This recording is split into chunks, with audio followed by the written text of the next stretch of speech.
Hi, I'm Andre from Q. Welcome to our booth at ISE 2020.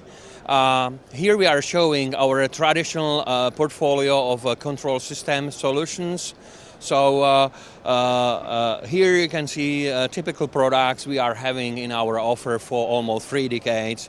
So still very popular input devices for user interface, graphical user interface touch panels.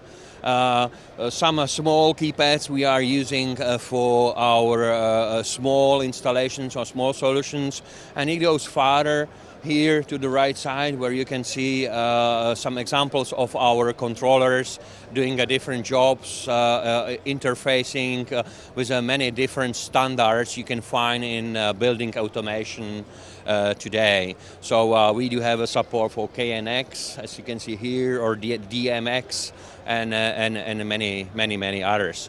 Also, the newest contribution to this family is here, which is a very small touch screen keypad.